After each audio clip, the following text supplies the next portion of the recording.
Good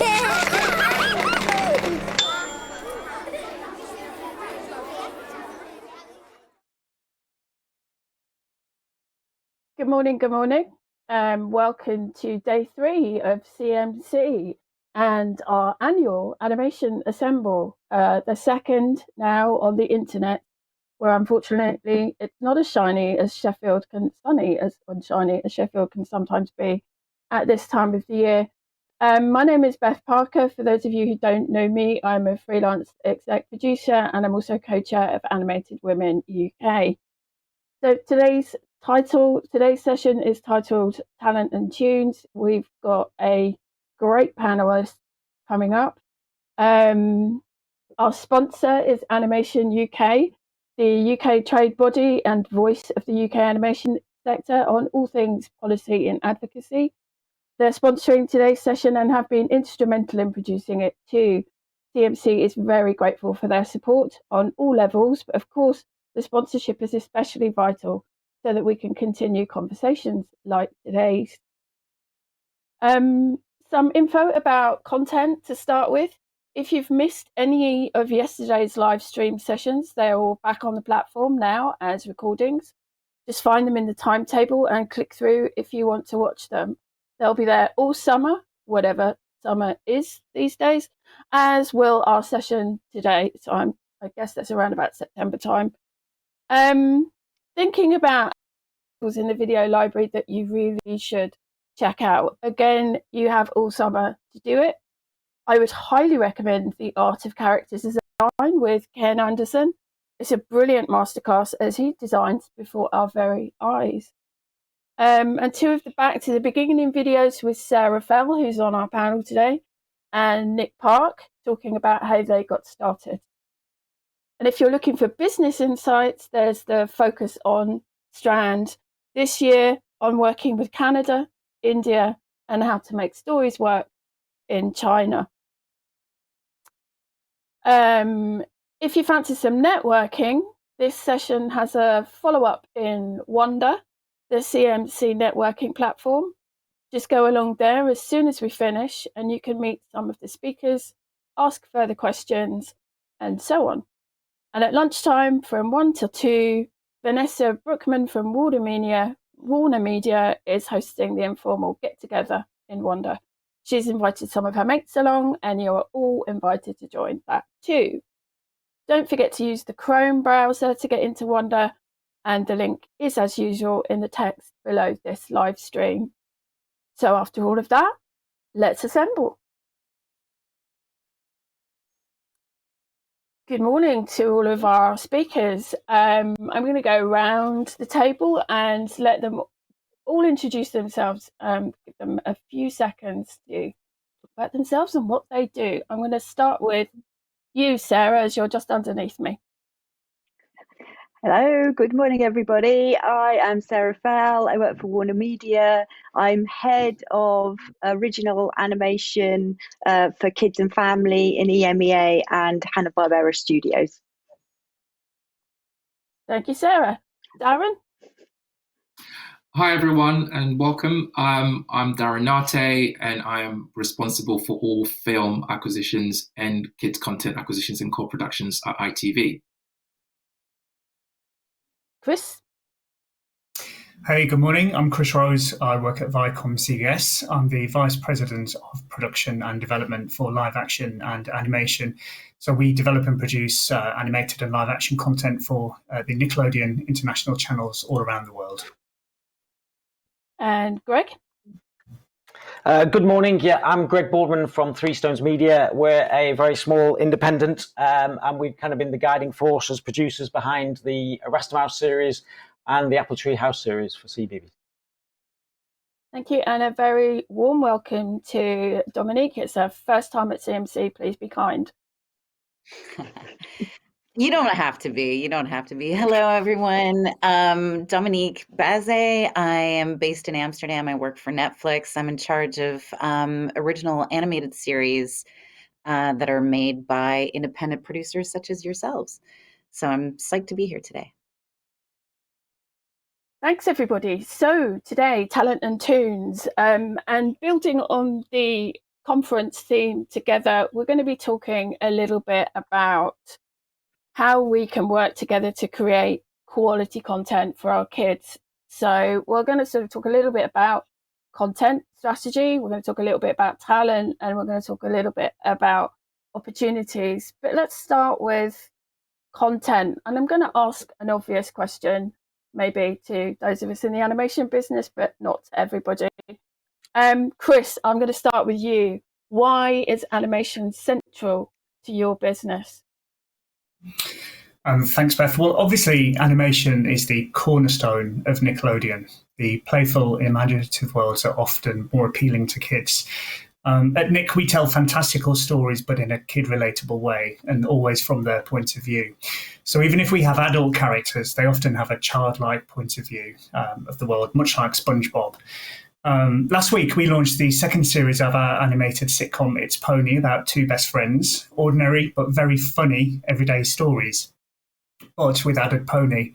And we're currently in production on the twisted timeline of Samin Raj with our Indian partners Viacom 18. It's a slice of life about 3 generations of family who live next door to each other.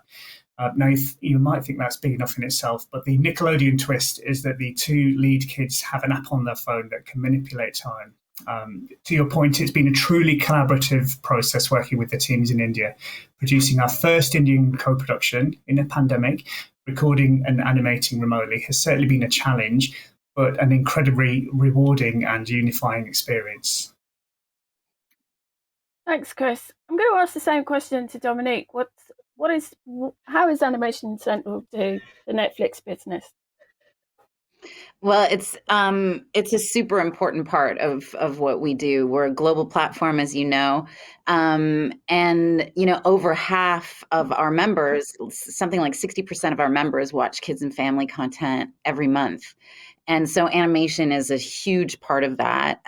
So we're really proud to be active in all kinds of ways in the animation business, not just in kids series, which is what me and my team are particularly passionate about, but we're also making features where we've launched a few like the Willoughbys or Klaus last Christmas, and I don't know if you've seen it, Over the Moon, which is really ambitious, beautiful feature film. We're also doing adult animation and anime out of Japan, as well as other producers around the world that make anime. So lots of activity in animation. It's a big, big part of what our members love. And we want great diversity in stories. So we love the fact that we can make animation all over the world. We have series in production in Brazil and in Japan and in the UK and also in Canada and the US. So it's a really exciting time for animation and for all of the animation studios around the world. Thank you. And Darren, I want to ask a similar question, but how have the events of the last year kind of changed the way you buy content? Is animation more important now, or Yeah, just as important? I'll probably. Yeah, it's just as important. It's the backbone of our schedule. I probably would say with COVID happening, it doesn't necessarily mean we would have chosen different projects to come onto, because animation, it takes a little bit longer to deliver. There was a conscious effort on our end to try and change the type of content CITV had been making in previous years. As a point of difference with, I suppose, some of the bigger platforms, we wanted more homegrown animated shows on our channel. So we started with Dave Spud, Rubbish World of Dave Spud, and we've committed to further seasons in the last 12 months. We also have Lord of the Flies with Aardman coming, which is currently in production. And we've got 2 shows which were announced recently by the Young Audience Content Fund, which is in the preschool space. In preschool, we weren't in preschool in a major way for quite a long time, but we've come back to it in the last sort of 12 to 18 months. To answer your question, I think for CITV, the strategy in the last 12 months as well, which has slightly changed, has been coming on board projects a little bit earlier, doing a lot more co-productions and a lot more pre-buys in the animation space. purely because of the production pipeline is healthy, and it's been managed quite well. So the ideas coming through to us has been brilliant. So we've got no complaints on that. Thank you. Sarah, what about your gaff? What's changed, and has there anything changed in what you're making? Yeah, there's been a lot of change in the last sort of 6 to 8 months. We're moving into preschool big time. So Cartoonito is launching. So we're looking to broaden out into preschool slate. So we're doing a lot of acquisitions and originals into that area. We're also broadening out into girls, which we haven't done before, really. And we're also starting to look into family and longer form stuff. So we're just launching with a Gumball movie. So, I think we can officially say that now. And so that's the first long form coming out of our studio in Europe. So, yeah, very exciting. So there's a lot of activity and a lot of change. That's super exciting. Sorry, I interrupted you. So did you have something? Nope. No, Greg, I suppose what it's about all you? linked. Sorry, go on. Sorry, it's all linked to HBO Max coming into Europe. So that's why. Okay, thank you. Sorry, there's obviously a little bit of a delay on some of these, but we'll get there. Greg, as a producer, has anything changed in the sort of content that you're making or that you're finding is in demand? I think what's changed, COVID has been, I think, pretty devastating from our point of view in terms of kind of just feeling cut off with the world, and we lost a couple of pretty late stage development projects at the beginning of COVID, which wasn't particularly good. So in some ways, we're in a bit of a survival mode at the moment. I think from we're storytellers at heart, and animation gives us a route to find the audience for the stories we want to tell, and that's very much how we kind of think. So like I said, it's very much kind of trying to get a feel for what the world looks like kind of moving forward. Obviously it's a busy market, but trying to make sure that we've got the right projects to move forward with is difficult. I think we've always been kind of quite keen on developing our own IP. I think one thing that's changed is we're desperately looking for work for hire and kind of not worrying about the IP side of things at the moment. How can we hire ourselves out to get busy again? But then there's good things that are happening. The Rest of Mouse movie was announced kind of earlier this year, and we're kind of moving forward with that. So there's good things are happening, but in some ways it's just got much harder. It's it's definitely not an easy place to be at the moment. And like I said, we're spending a lot of time on survival where we should be really thinking about creative stuff, but survival is the key really at the moment, I think. I hear you. I want to pick up on a point about, this.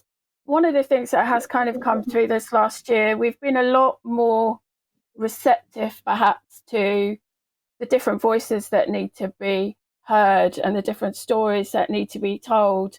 So, Greg, I'm wondering when you're talking about making sure that stories are relevant, how do you make sure that all voices are heard, that there is a sort of diverse spectrum of voices telling their stories? Well, I think for us, it's been about taking a long-term view. From the early days of Rastermouse, Rastermouse was a real beacon for kind of generating new talent. And similarly, Apple Tree House was. The voices that we're looking for, we've kind of nurtured. We nurture them over 4 or 5 kind of years so that we're able to kind of give them work, but then also work with them to kind of develop ideas that might come into fruition and ideas that we can kind of take elsewhere. So I think coming back to kind of the COVID situation, because we've had that fracture, our talent pipeline, it's kind of still there, but it's kind of been on hold. We haven't necessarily been able to do the best for those people during that time. And I think it's very easy to think about kind of diversity kind of at the factory door. But diversity and inclusivity, it's a long process. It's about what we do for our audience today that are 4-year-olds that kind of then start to believe. And this is I think what Connie was talking about yesterday. So it isn't just about fixing your diversity kind of tick box numbers now. The talent pipeline is something that producers and creators and broadcasters need to take. We have to take a long-term view on it. And like I said, our talent pipeline is something that sometimes takes 6, 7, 8, 9 years to kind of develop. And that, I think that's one of the big arguments about what the smaller indies can do in terms of developing talent. So there's a lot of nodding going on here. So I'm going to, I think, what you're saying is absolutely true. Time needs to be had to be able to develop new talent. But, it's the broadcasters that come in and say, if this isn't a diverse show, then they won't get a commission. But what are the broadcasters actually doing to support producers to nurture that talent? Chris, I saw you nodding, so I'm going to send that one to you first. Well, I guess we're always looking to broaden our pool of talent of the people we work with to ensure the development and productions are as inclusive as possible. And we make a point of finding new and early career writers, creators, animators, and artists. And we try to partner them with more experienced people to give them a leg up in the industry. For Sami and Raj, we made it a key requirement of our head writer. So we did a lot of internal and external research to ensure that the writing team had a broad mix of cultural and different levels of experienced writers. Furthermore, we have initiatives throughout the year, such as our animated shorts program. We do regular project calls out, and we're always looking to broaden our, I hate to use the word, but our database of people that we work with. And if you would like to be added on to that, because we haven't reached out to you, then by all means do drop any of us a line, and we can certainly add you to that. But we do look to partner up inexperienced and early career people with more experienced producers, creators, writers. Dominique, I also saw you nodding as a global network. How do you engage with new talent and new producers, creators? Well, diversity of stories is sort of table stakes for us, as it is for, I think, most of us on this panel. Any broadcaster today, regardless of scale, should really represent its audience, right? And so it doesn't make any sense not to be making efforts to look for new voices, but also give voices to experienced storytellers who may not have a front seat in their current positions. I think the one show that I've learned a lot from is Mama K's Team 4 is a show we've been working on for quite a long time. And I couldn't agree more with Greg about just taking the time. And I think you have to be courageous when you engage in these kinds of projects. Mama K is being made in 3 countries, created by a Zambian journalist who'd never even thought of making animation. And I will never forget meeting Malenga for the first time, because she basically told us in the pitch, I want to see myself on TV. She grew up watching Samurai Jack in Zambia. And she wanted little girls like her to be able to see themselves on TV. And so we decided that the only way to make this show was if we had a writer's room that was filled with women that looked like her, that are African, that had a similar experience as Malenga. And we made the commitment to finding these women. We found incredibly talented young women from around the continent.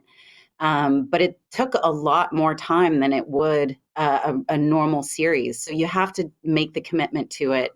And we're looking to do that across many more shows around the world. So I think diversity of voices is super key to success in this time in the industry.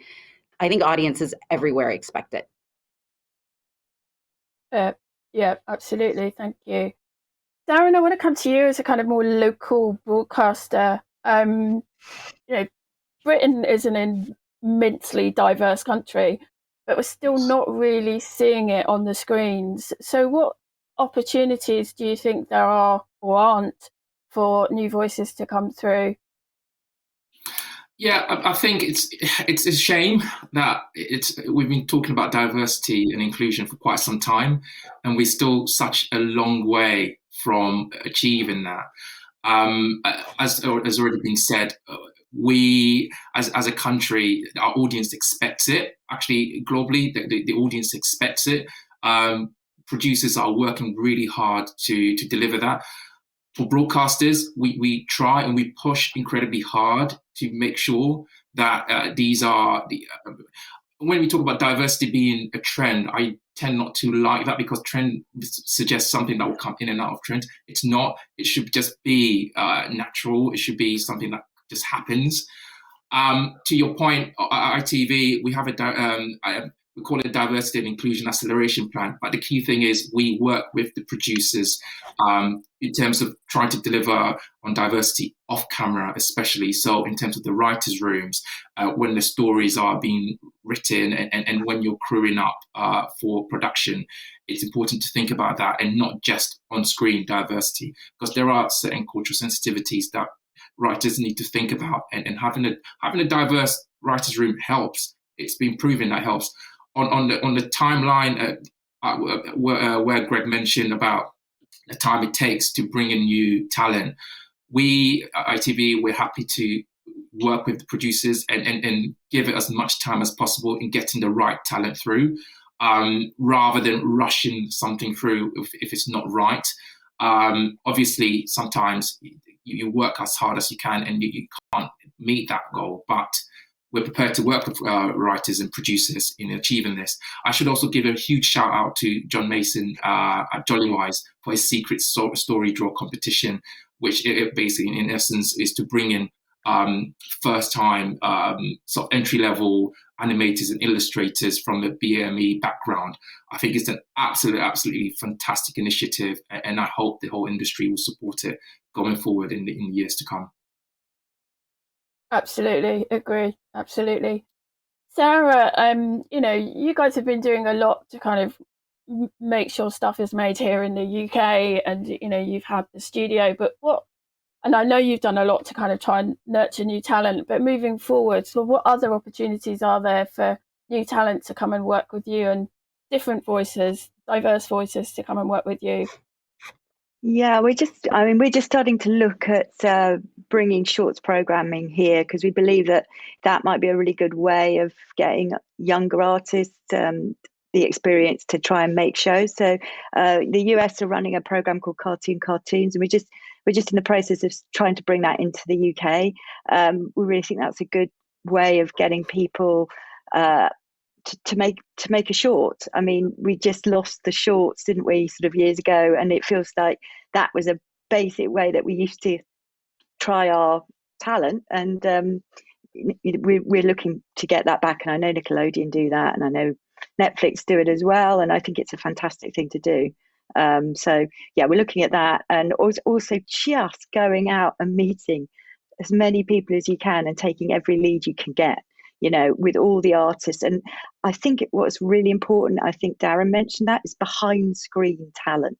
That we need to find writers, showrunners from diverse voices, so that we're really actively into that at the moment. One of the things I've heard, in the last year particularly, and we're talking about, going out and meeting new people and going to shows and things, that's not been as easy as it would be normally over the last year. So what ways can we find new talent without actually leaving our little offices? Sarah, I'm going to throw that one at you. I'm laughing. Actually, I've been better since I've been with my weird computer at home, because I've had more time. And oddly, it maybe in the office I wasn't taking so many meetings, but at home I'm like, yeah, I'll meet that person. So it's been much more active. And I think we've all got so used to Zoom calls and this way of meeting people that I have been much more actively reaching out to people. So I don't know if everybody else is feeling it, but I've actually found it's opened some doors that possibly wouldn't have happened in an office situation. So yeah, for me it's been good, and I reached out to a lot of people. I don't want to Yeah, I was just going to say, Sarah, I don't want us to encourage staying in these little boxes forever and ever, but I totally agree No. with you that this time has been a real eye opener. I was able to spend a lot more time in animation schools this year. We do a lot of work with Gobelin in Paris. And this year, I spent some time on the jury and really wanted to meet with all of these brand new, young, excited animators, and got so inspired by them. I think those are the kinds of things that maybe seemed a little harder to do when you actually had to travel to a place to be present. And this way, I feel like I've met so many more people, and I think that's going to stick. I hope it will, and we make sure that we create more of a hybrid world where we do go and spend time together and get to know each other and trust each other, but also use this medium to continue to connect in a true, because I mean, one of the things that blew me away as soon as we animation, obviously, as we all know, was able to carry on through this time. A lot of artists and a lot of studios worked from home. And my first few writers' rooms on Zoom were a revelation. I was like, "What? How come we've never done this before?" It meant that we could have a much more diverse room, not just, I mean, geographically. We could have people from around the planet really work on shows. So I couldn't agree more, Sarah. It's created a great new way of meeting people. So it sounds like COVID has actually presented us with some opportunities to rethink the way we work in the future. And I know we talked about this last year when we thought COVID would be a sort of 3-week thing. But I think over the last year, we definitely have been sort of forced to change the way we think about things. And that's not necessarily been a negative thing. It does feel like everyone is a little bit more accessible. So on that note, let's talk about moving forward and into the future, and what has the way things have changed over the last year. What kind of opportunities do you see that as presenting us moving forward? Chris, I'm going to start with you because you were nodding furiously earlier. Look, I agree with Dominique. I think particularly when you're in a global facing department like I am, it's been absolutely wonderful to meet people, on the whether they're in Asia in the morning and then the West Coast in the evening, just to touch base with them and to join those teams up. And I met many of my colleagues for the first time on video at the beginning of the pandemic, which was madness because in an office we were all just on our phone day in, day out. So it's been fantastic for building up relationships. And I do hope that continues to evolve. In the future, whilst events like this are fantastic and, credit to the Children's Media Foundation, CMC, everybody for the second year of this fantastic event, we are looking forward to meeting people again in real life. Those ideas that bounce around between producers, creators, artists, they do happen in a virtual world, but they happen more organically in real life. And we are looking forward to getting back to in-person meetings, in-person events.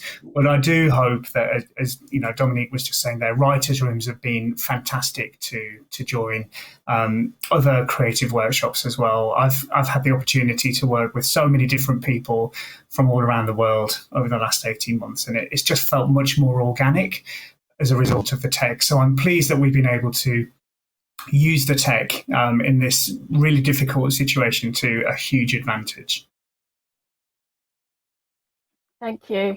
Greg, do you think everyone's become a little bit more accessible this last year? And can we take that? Is that an opportunity we can take forward? I don't think we're noticing much change to the access. I think it's disappointing. I think we've been less accessible, partly because of kind of just, again, a bit of firefighting in the business side. The development projects that we've got going are young, new talent, so we're kind of happy about that. I think it's great we've had time to work with them over COVID. I guess part of my concern is we've kind of got this glorious phase at the moment, and I'm going to drop a football analogy now, and we've kind of got we've got Premier League kind of going on in the business and a demand for content, but I kind of hate to put a little bit of down on it, and I think this is something we've got to look at together. I think the grassroots game is not being looked at, maybe elsewhere, but not in the UK. I think access to investment in terms of actually money into content for children, forget about lining producers' pockets. I think the access to investment and content and money to actually make the shows and develop that talent is a real concern, I think. It's not to kind of turn this into kind of some battle. I think it's something we've got to look at together. Our children are precious, and they are more than consumers. And it strays into the public service media debate. But like the clubhouses and the places where we will be able to grow talent or find talent is not particularly well funded at the moment. And like I said, talent has got the business to where it's got to. And like I said, we're kind of at a Premier League moment. There's some amazing content on all these channels out there. The audience have some great material, but I feel like we're playing with a bit of a house of cards at the moment. And if we don't really address the grassroots, then the talent pipeline, the little guys kind of feeding the big guys, I think it's going to suffer.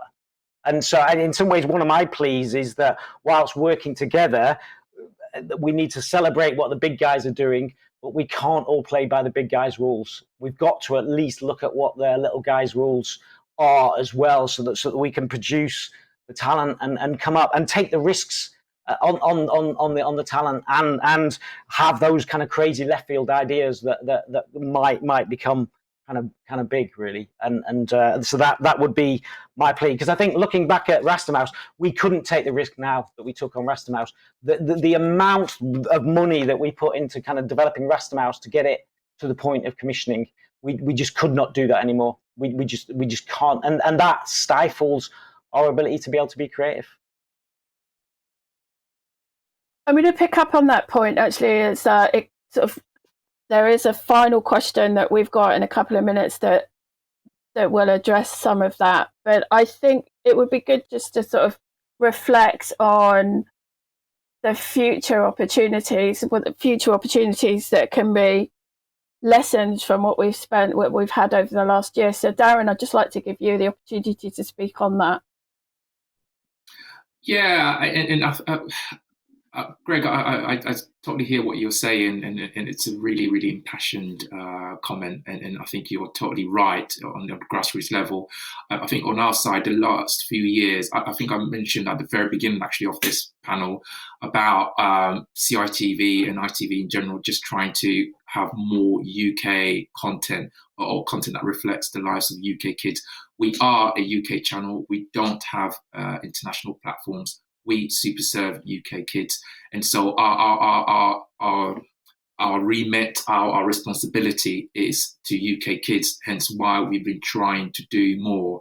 Obviously, COVID was a disruptor because whilst yes, the industry's been buoyant, there were some delays, especially on some co-productions where budgets were affected, and so in terms of the pipeline, whilst it's still quite strong and healthy, it's still some way to come. I think the Young Audience Content Fund has been absolutely brilliant in terms of the development funding it offered in helping bring in new talent. My inbox is constantly full thanks to people sent over from Jackie, and we're working with so many UK producers now. So it's hard. It's really hard, but we are extremely committed, and we do want to have more of that content. And so we want to work with the industry to deliver on that. Thank you. Okay, so let's dig a little bit more into that question. What do you think we can do together? How can we work together in the future to kind of protect children's content here and prioritise it?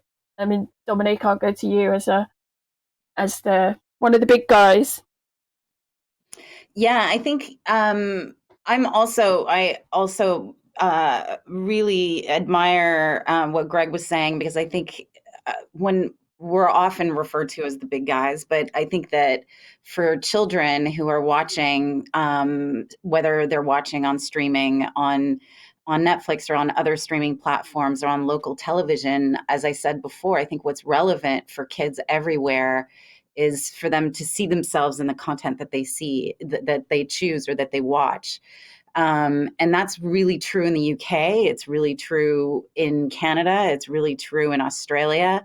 So I do feel like it's really, specificity of storytelling is really important. And I think that's our responsibility as broadcasters, to commission content that is relevant to local audiences. And in my case, a part of my job is seeing if there's a way for that to travel.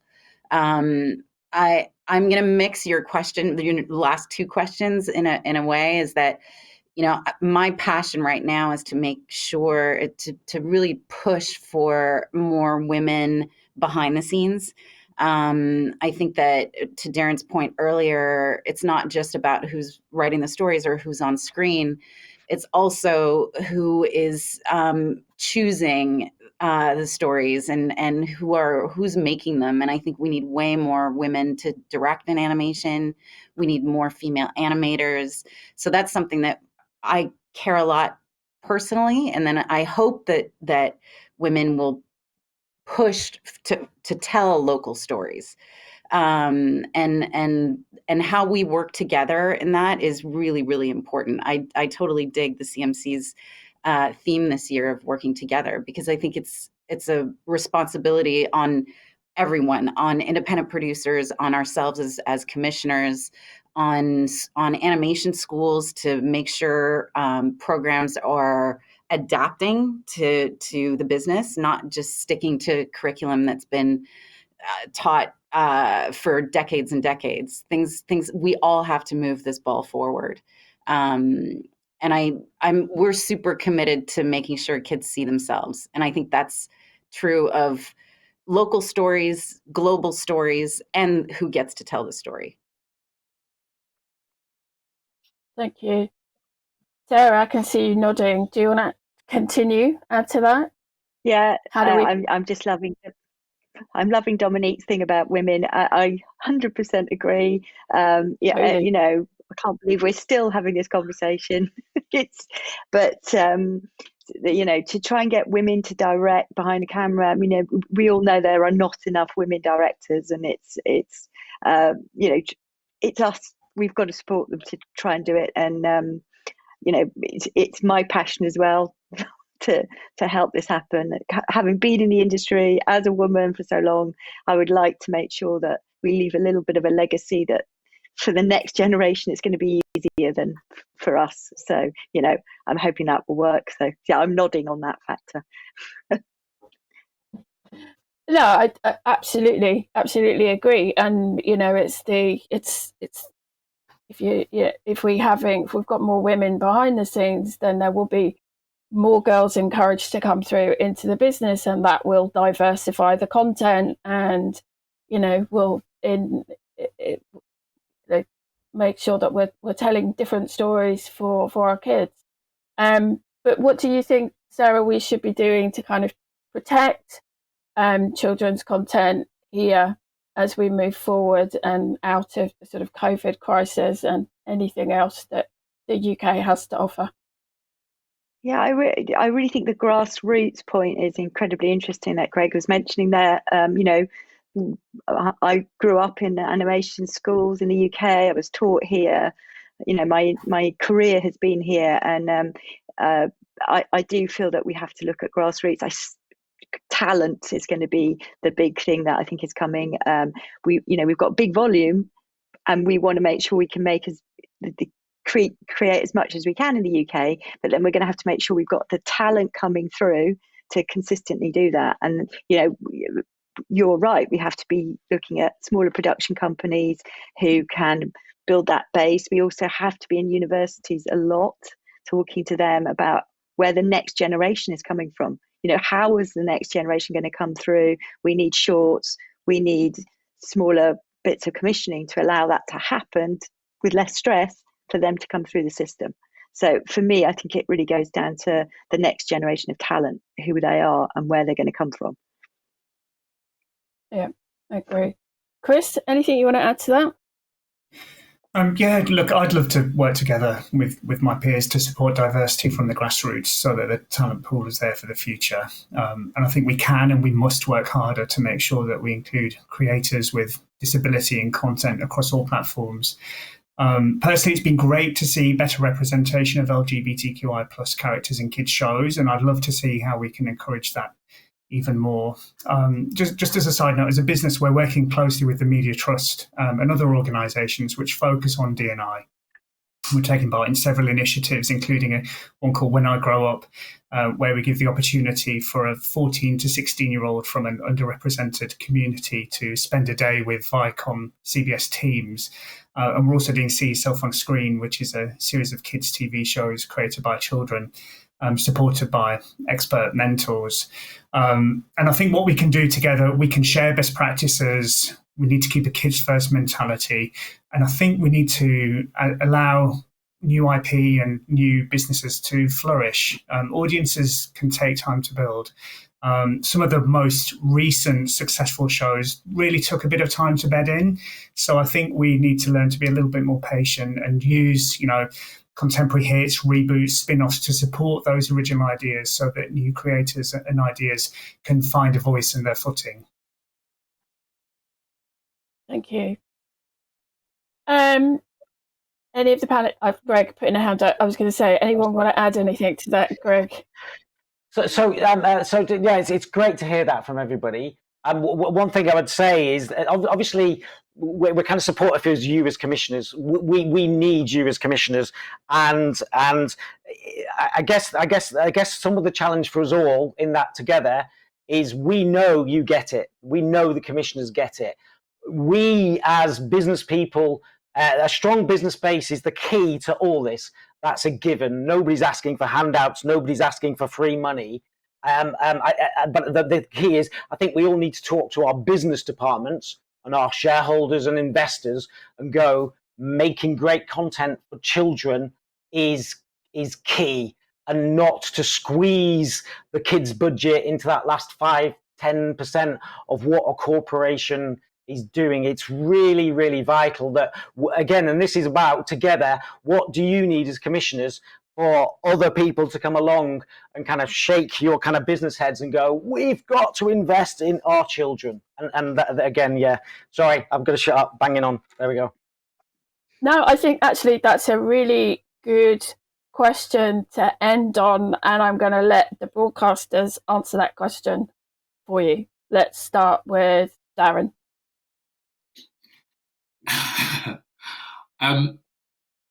Where do I begin? I mean, Greg, to answer your point, yes, we certainly do need to be doing more. We are, as I said, we are incredibly committed to it, to kids' content. The pipeline is really strong, and what's coming through, people see a lot of the themes we've been asking for. I know no one has mentioned this, but in terms of mental health in kids as well, that is an incredibly important issue, especially in the last 12 months due to COVID and a lot of the loss that people have experienced. So some of these themes are coming through in a lot of the content we're being pitched and a lot of content we're producing.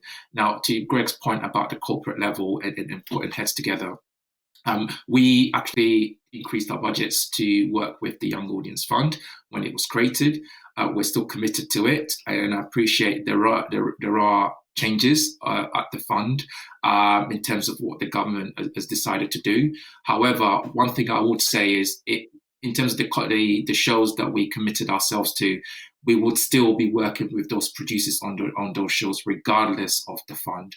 And so we still want people to keep coming in and pitching our shows, their shows to us. We want to still keep working with them and to bring that content to screen.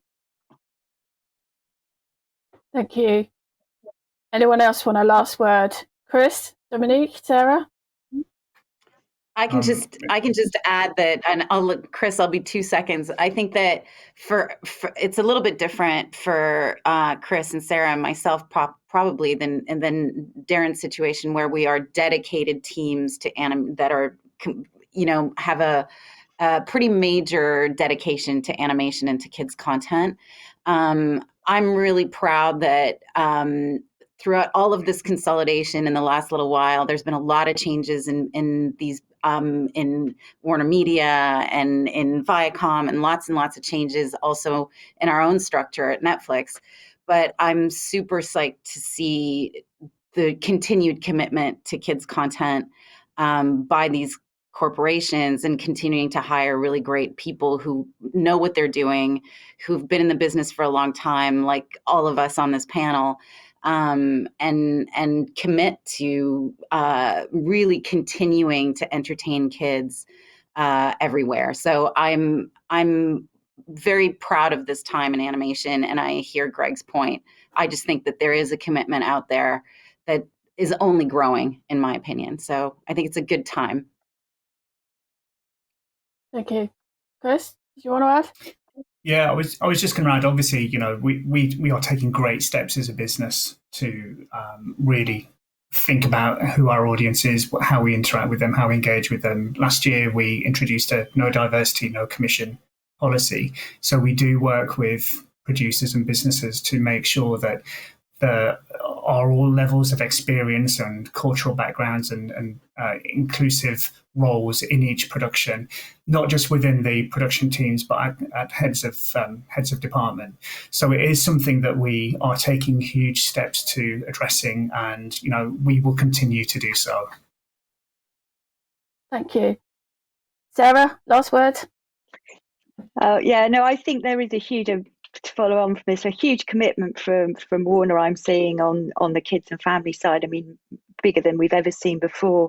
I think the fact that they committed into putting Hanna-Barbera into Europe is a huge sign about the amount of commitment that they're potentially giving us, and the support that we're getting now. And we're going to see a lot of activity with commissioning around HBO Max and things like that. So, but I hear what Greg is saying, but I think there is a huge amount of activity and commitment from the big boys, as you put it, to do kids and family. I mean, we love kids and family. Rah!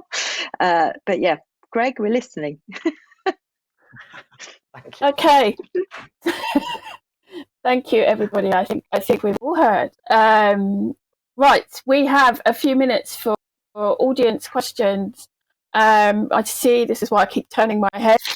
I see a few of them have come ready. If to you, the audience, if you want to ask a question, please use the smiley face button, whatever that may be. Oh, here it is. So, first question is from Jean Kitson, and it is about supporting new and or diverse writers. Are you willing to build into the budgets extra support for new writers on specific series? For example, mentoring from other writers on the series, extra story script at a time. We work with an indie who does this for one new writer on each series and puts a bit of money and commitment behind it, and have found it very successful. I can attest to that. There's something similar happening on a show that I'm working on right now, and yes, it's actually quite easy to do. But I'm going to ask Chris, is that something do you think you guys would be prepared to do? It's something we're doing. It's something we're doing already. We did it on Sami and Raj during the script writing. So I made it a condition of the head writer that he mentored some earlier career writers, and obviously that does come with more challenges, and that he had to spend more time with those writers at the earlier stages, at all stages of scripting, and probably did a little bit more work. But the beauty of that is we've then gone on to work with at least one of those writers on another show, and then we're bringing in, we're backfilling with someone else from an earlier career writer. So we're talking to the agents all the time to see whether anybody new has registered with them, but we're also scouting for that talent ourselves. And we do have an open door, and we would love to hear from you guys out there about if you're seeking an opportunity on a show. Now, obviously, we can't, if we're writing 20 episodes of a series, we can't say 10 of you are going to be early career. We'll have to look into what we can effectively do within the constraints of the production. But absolutely, we champion new talent. Thank you. Dominique, do you want to add to that? Yeah, I'm with Chris. We already do that as well. And I was telling you a little bit about Mama K, where the actual entire writer's room is brand new voices. We had an experienced showrunner who was helping them, but it was an entire room of first time writers. I think that it's something that's going to have to. We're going to have to take the time to do and continue to expect, my stakeholders are producers or independent producers such as Greg and all of you who are watching. And I encourage you to include it in the pitch. Tell us about how you want to use new voices or how you want to train up new voices, because I think that all of your ideas are as valid, if not much better than our own, in encouraging not just writers, but also Sarah and I mentioned female directors. I don't know how to say it. Every platform I'm on, any school I go to, it's so important that we encourage women to direct. It's just not happening, and so to the producers to really come to the pitch with that in it, and I'm sure it will make a huge difference for us as commissioners. That's actually really interesting, because I think there is, just building from that question, there's more scope and more roles to be mentored. If you're bringing new women as directors into the shows, they kind of need a mentor with that experience. But is there the budget to do that? Sarah, how do you make that work? I mean, in terms of writers, we've always used very young talents. Historically, we've worked with lots and lots of people. I mean, I think to bring new talent in and mentor them, I mean, one of the ways we're doing it is through shows. So, finding key talent on a show and then watching their career over years to develop them to be able to then take the next show. So I think that probably the key is, in terms of studio, is to have numerous shows going through, so you've got enough volume, so that you've got enough places where talent can go. I suppose that might be the big issue. In the past, we had one show here or one show there, and that's not enough for you to get that trajectory of real talent, to bring talent through that is coming from a place where it wouldn't necessarily come from. So, to get women to direct, we need to get them onto a show and then move them into directing. That's our plan. That's what we're trying to do. It's really hard. And is there enough money? There's never enough money, Beth. I'm a producer. You're a producer. There's never enough money. But I do like the idea of you proposing it in terms of budget. I think what Dominique's saying there is smart, because somebody proposed something similar to me the other day, and I went, yeah, okay. It's not that we're going to say no. If we can cover it and we think it's a good idea, then yeah, let's do it. Propose it, and then let's see what happens. Yeah. I mean, within reason, Within reason, yeah. It's doable. Okay, second question from the audience before we wrap up.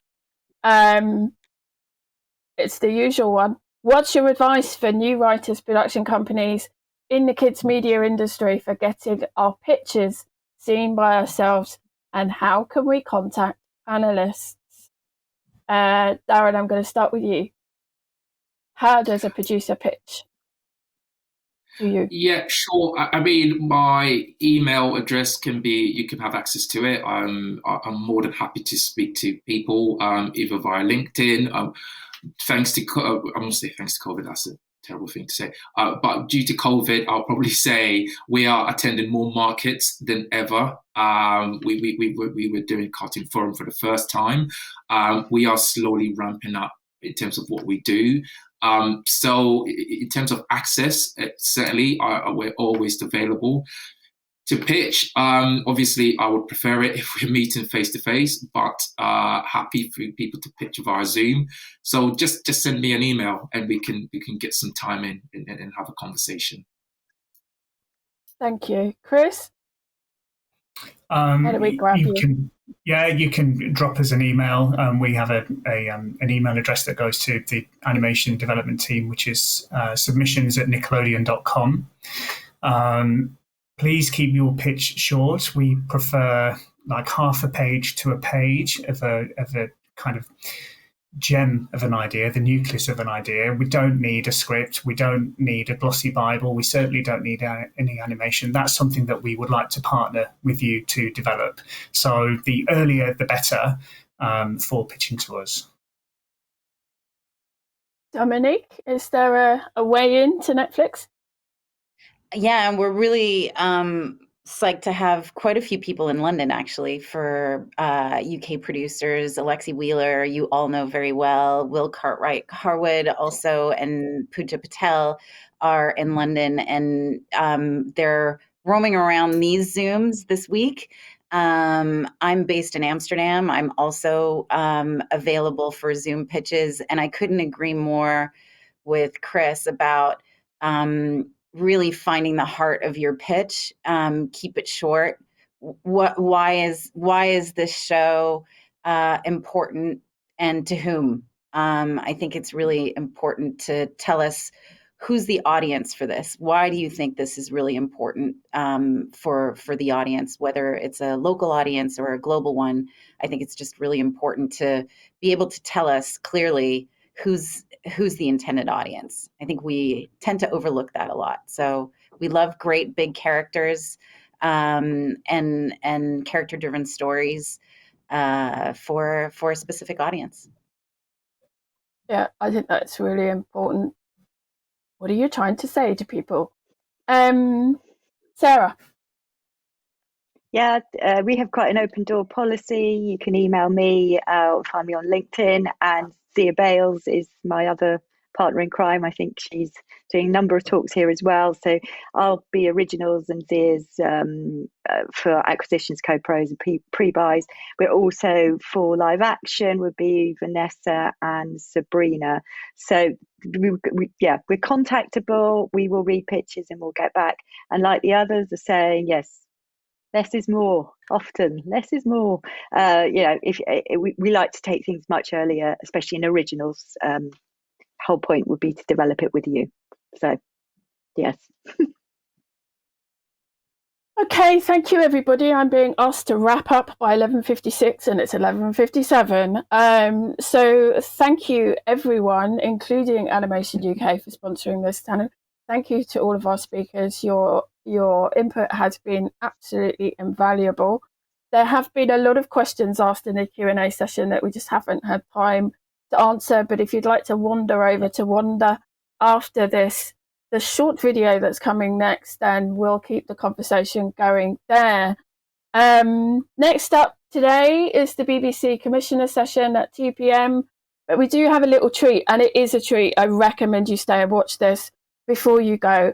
Our Changemaker is perfect. Remind us of all of the joy in what we do and who we do it for.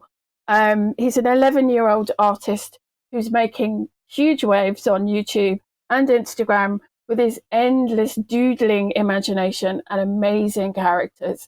Let's meet Joe the Doodle Boy. Hi, I'm Joel, aka the Doodle Boy, and I'm really excited to be part of the Children's Media Conference as a Changemaker. The subject of this meeting is together, so I thought I'd do a quick doodle especially for this event. I'd like to say that I think it's a really good idea to involve kids in the creative process of making shows. We are all born creative, and I think it would be a good idea to involve kids in the development of future shows. Just imagine what adults and children could achieve together.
That should do it. Here's the finished doodle today. I'm excited to see what shows come next. Bye!